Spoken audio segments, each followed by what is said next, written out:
બનાવવાના છીએ મેંગો બરફી। આમ તો આપણે માર્કેટમાં પેંડા અને બરફી તો મળે જ છે, પરંતુ આજે એક જ વસ્તુમાંથી કંદોઈની દુકાન કરતાં પણ બહુ સરસ મજાની મેંગો બરફી બનાવવાના છીએ। જી હા, માવાનો ઉપયોગ નથી કરવાનો, પરંતુ ઉપયોગ બહુ સરસ રીતે થોડી થોડી વસ્તુઓનો કરીશું, પરંતુ છતાં પણ એકદમ દાણેદાર, કણીદાર અને મજેદાર એવી બજાર કરતાં પણ વધારે ટેસ્ટી એવી મેંગો બરફી ઘરે બનાવીશું। આ મેંગો બરફી બનાવવા માટે અહીંયા એક જ કેરી લેવાની છે। કેરીને આવી રીતે મિક્સર જારમાં ક્રશ કરી લેવાની છે। આ આપણી પહેલી સામગ્રી। બીજી સામગ્રી છે 100 ગ્રામ મિલ્ક પાવડર। 100 ગ્રામ મિલ્ક પાવડર હોય તો મલાઈવાળું 100 ગ્રામ દૂધ લેવાનું છે। તો આપણે જે ઘરનું દૂધ હોય છે એ જ લેવાનું છે।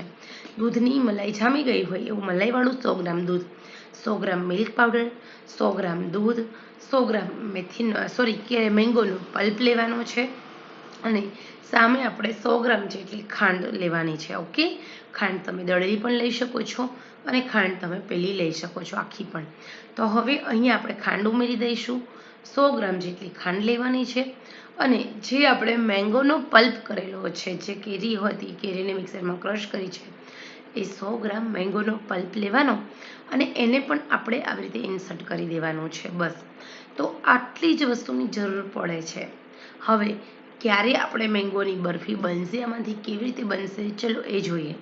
તો ખરેખર મારી વહાલી વહાલી બહેનો, આ નવી નવી રેસીપી માત્ર તમારા માટે છે। અત્યાર સુધીની આ સૌથી સરસ મજાની સિમ્પલ અને સરળ રેસીપી છે। માર્કેટમાં મોંઘા મોંઘા માવાની મોંઘી મોંઘી જે મીઠાઈ મળે છે એ ખાવાથી ઘણું નુકસાન થતું હોય છે। સૌથી પહેલું આપણું પાચન તંત્ર પરફેક્ટ રહેતું નથી, તો અહીંયા આપણે ઘરમાં રહેલી વસ્તુમાંથી જ બનાવીશું સરસ મજાની મેંગો ફ્લેવરની બરફી। હવે આપણે ગેસની આંચ સ્લો ટુ મીડિયમ રાખવાની છે અને હલાવવાનું છે। તો અહીંયા આપણે બધી જ વસ્તુ સેટ થાય એટલે આપોઆપ કલર ચેન્જ થઈ જાય છે, તમે જોઈ શકો છો। તો થોડી થોડી વાર થાય એટલે ફરી આપણે હલાવીશું ફરતી કિનારીએ। જે પણ મલાઈ જામતી હોય એને આપણે અંદર ઇન્સર્ટ કરતું જવાનું છે અને ફરી આપણે હલાવીશું।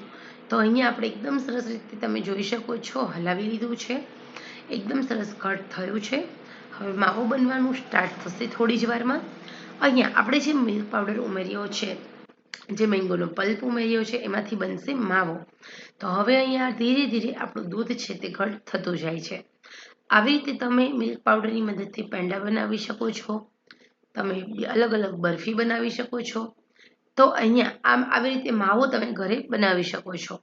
તો હવે અહીંયા આપણી બરફી છે ધીરે ધીરે બનીને રેડી થતી હોય છે। તો સૌથી પહેલાં તો આપણી જે મિલ્ક હોય છે એકદમ ઘટ થવા લાગ્યું છે। થોડી જ વારમાં આપણે જે માવાની કણી હોય છે તે પડવા લાગશે। ગેસની આંચ થોડું મીડિયમ રાખવાની, આપણે સતત હલાવ હલાવ કરવાનું છે, જેના કારણે તળિયે ચોંટે નહીં। અને હા, હેવી બોટમ કઢાઈ ખાસ રાખવાની છે, જેના કારણે તળિયે ચોંટે નહીં, નહીંતર માવાની જે દૂધ બળેલી વાસ આવશે એ આવે છે। સતત હલાવવાનું છે, સતત હલાવવાનું છે। તો અહીંયા ગેસની આંચ એકદમ સ્લો રાખી છે, બહુ કે ફાસ્ટ નથી રાખી, સ્લો ટુ મીડિયમ આંચે જ બની રહ્યો છે। જો તમારા પાસે પતલી કઢાઈ હોય તો તમારે આ રેસીપી બનાવવી હોય તો તમારે જાડી જ કઢાઈવાળી એમ કે રહેવાનું છે। હવે અહીંયા આપણો ટોટલ 6 મિનિટનો સમય થયો છે।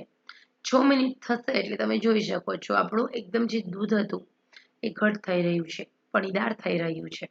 બસ, હવે 2 થી 3 જ મિનિટની અંદર બધું જ જે દૂધનો ભાગ છે એ બળી જાય છે અને આપણો માવો બની જાય છે। માવો એકદમ ફટાફટ બનશે, ચીકાશ વગરનો બનશે। પાકો માવો કેવી રીતે બન્યો છે એ પણ હું તમને જણાવીશ। તો હવે આપણે આવી રીતે હલાવીશું। અહીંયા બધું જ દૂધનો ભાગ બળી જવો જોઈએ। ફરતી કિનારી હોય એમાં જે મલાઈ હોય અંદર ઇન્સર્ટ કરવાની, કારણ કે માવન ટાઈપ ઓફ માવો બનતો હોય છે। હવે અહીંયા આપણે આશરે 10 મિનિટ થઈ ગઈ છે। 10 મિનિટની અંદર થોડું થોડું માવો બનવાનું સ્ટાર્ટ થયું છે। હવે બધો જ દૂધનો ભાગ બળી રહ્યો છે, હવે એકદમ સ્પીડી થશે કામકાજ। તો થોડી જ વારમાં આપણી બરફીનું ટેક્સચર બનીને રેડી થઈ જાય છે। તો અહીંયા આપણું બરફીનું ટેક્સચર એકદમ સરસ બની ગયું છે, પરંતુ હજી થોડું ઢીલું છે, એકદમ ઘટ્ટ થવાનું। તમે જે મિશ્રણ છે બરફીનું એમાં વચ્ચે તવેથો ફેરવો ને તો ભેગું ના થઈ જવું જોઈએ, એવું તમારે ઘટ થવા દેવાનું છે। ગેસની આંચ તમારે સ્લો ટુ મીડિયમ જ રાખવાની છે। તો અહીંયા એકદમ સરસ રીતે તમે જોઈ શકો છો ઘટ થયું છે। હું ચેક કરું છું, વચ્ચે ભેગું થાય છે તો ઇઝીલી ભેગું થાય છે. હજી આપણે ગેસ પર જ રાખીશું. આમ ઓછામાં ઓછું જે ચિકાસ છે, બધું જ દૂધ બળી જશે ને એટલે આપોઆપ છે ને ઘટ થશે અને ઉપરથી તમને ચિકાસ ઓછી થવા લાગશે અને કલર એકદમ ડાર્ક ઓરેન્જ થવા લાગશે, જે મેંગોનો હોય એવો. તો અહીંયા આપણો માવો બની ગયો છે. માવો બની જાય એટલે આપણે બીજા વાસણમાં કાઢી લઈએ અને પરફેક્ટ શેપમાં બરફીનો આકાર આપી દઈશું. એકદમ ગરમ ગરમ હોય ત્યારે જ તમે જોઈ શકો છો આપણું બરફી એકદમ સરસ દાણેદાર કણીદાર બની ગઈ છે. તો હવે આપણે શું કરવાનું છે, જેવી રીતે ફળેલા જે દૂધના પેંડા આપણે બનાવીએ છીએ એ ટાઈપનો અહીંયા માવો બનીને રેડી છે. બદામ અને પિસ્તાની કતરણ વડે ડેકોરેટ કર્યું છે અને આપણે બરફી પીસીસમાં ડિવાઈડ કરી લઈએ. તો અહીંયા એકદમ ઇન્સ્ટન્ટ મેંગો બરફી ફટાફટ ઘરે જ બનીને રેડી છે. તમે પણ આવી રીતે બરફી બનાવો અને નાના મોટા સૌ કોઈને ખવડાવો. તો ખરેખર મારી સહેલીઓ કેવી લાગી આ રેસીપી? તમારે અહીંયા મેં મેંગો એડ કર્યો છે, એની જગ્યાએ મેંગો એડ ન કરવો હોય, કોકોનટ બરફી બનાવી છે, તો આ જ રીતે તમે મિલ્ક પાવડર લો અને સાથે સાથે તમે કોકોનટ એડ કરી શકો છો અને ફટાફટ કોકોનટ બરફી બનાવી શકો છો. તો ખરેખર આપ સૌને આ રેસીપી પસંદ આવી હોય તો લાઈક શેર સબસ્ક્રાઈબ દિલથી કરશો. ચલો આપણે ફરી મળીશું નવા જ ઉપયોગી વિડીયો સાથે. ત્યાં સુધી આવજો.